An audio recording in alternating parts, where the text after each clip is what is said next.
Ma io torno indietro al pensiero di 140 anni fa del Toniolo De Schirati quando hanno messo in piedi questa cooperativa. Assieme si può fare un percorso, da soli contiamo molto poco e la solidarietà sia di quei tempi ma anche oggi non è cambiato niente, il mondo continua, forse siamo vestiti un po' meglio, abbiamo una sanità che funziona meglio, però i bisogni della gente sono sempre quelli, ci sono chi sta bene e chi naturalmente ha delle problematiche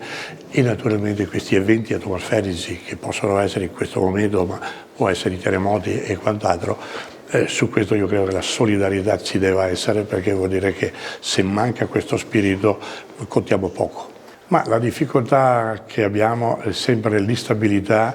costi molto elevati ancora delle materie prime, consapevoli che bisogna andare verso il consumatore. Cosa intendo dire su questo? L'agricoltore, l'allevatore non è uno che vuole arricchirsi, però deve riuscire a far funzionare il proprio allevamento e migliorare il proprio allevamento, perché oggi il sistema sia europeo che italiano ci porta ad avere benessere degli animali, non usare farmaci, e l'agricoltore i farmaci non ne vuole usare, il benessere degli animali, viviamo con gli animali, perciò se sta bene l'animale stiamo bene anche noi. Viviamo un momento che i prezzi si stanno abbassando, le energie elettriche si stanno abbassando e penso che un po' alla volta anche il prezzo del latte dovrà trovare un posizionamento più favorevole al consumatore. Però su questo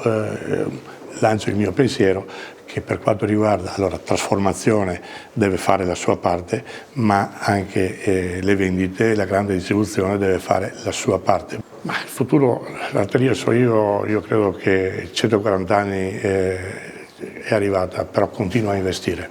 e continua a investire anche grazie alla Regione Veneto, ai progetti di sviluppo che ci sono, i progetti del Mise, perciò quando un'azienda non è ferma, quando un'azienda investe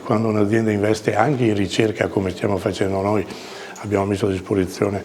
1.700.000 euro per la ricerca, un'azienda va sicuramente avanti. Prodotti nuovi, prodotti salutistici che stiamo seguendo su questa strada e io vedo che la latteria Soligo con le maestranze che ha dentro, perché io sono produttore e presidente, però noi investiamo molto sui nostri uomini, il nostro personale, uomini e donne che sono all'interno e io vedo un futuro che continuerà nel futuro e questo credo che sarà una cosa bellissima, no? E stiamo preparando anche, io ormai ho una certa età, anche preparando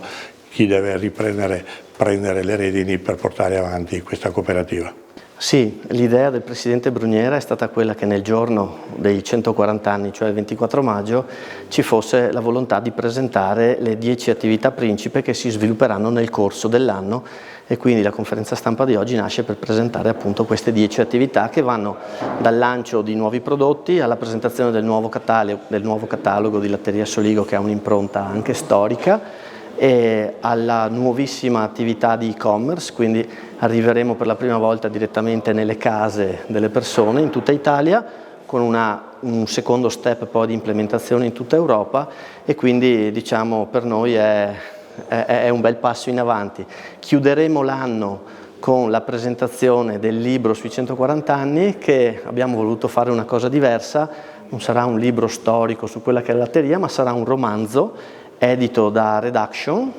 e lo troveremo anche nelle piattaforme online, Feltrinelli piuttosto che altre e quindi diciamo anche questo è uno step in avanti rispetto a quello che abbiamo fatto fino adesso. Nel mezzo, proprio a metà di tutte queste iniziative, ci sarà il ritorno della Notte Bianca del Gusto, la grande festa storica di Latteria Soligo e del territorio che sarà il 1° luglio e quindi oggi presentiamo tutte queste cose qui con davvero tanta emozione.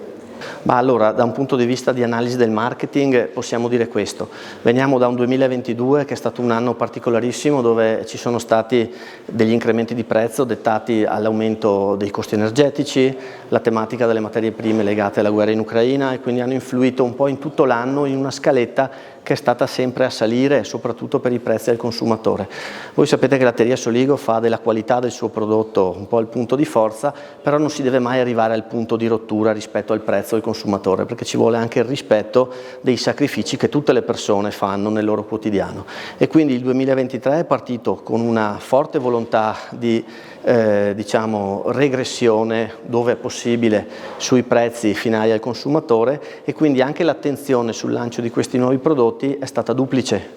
e anche in parte un po' impegnativa, nel senso che abbiamo cercato di mantenere l'altissimo standard di qualità del prodotto, però con un occhio di riguardo a quello che è il prezzo per il consumatore. Beh, 140 anni di storia è una data, è una età molto importante per una realtà importante del nostro territorio, quindi un plauso va veramente al Presidente, al Consiglio di amministrazione, a tutti gli allevatori e a tutte quelle persone che hanno contribuito in questi anni a fare grande questa nostra realtà che ormai è conosciuta, devo dire, in tutta Italia. Per noi è un orgoglio, molte sono le iniziative per celebrare questi 140 anni che verranno portate avanti da qui alla fine dell'anno. Tra l'altro anche quest'anno ritorna la Notte Bianca del Gusto, quindi veramente un plauso a tutti quanti quelli che hanno fatto grande la Latteria Soligo che è stata non solo per il paese di Soligo ma per tutti noi una realtà che ha contribuito non solo a livello economico ma anche sociale nel fare grande questa nostra realtà, questo nostro Veneto, per cui veramente complimenti a tutti e auguri di nuovo alla Latteria Soligo.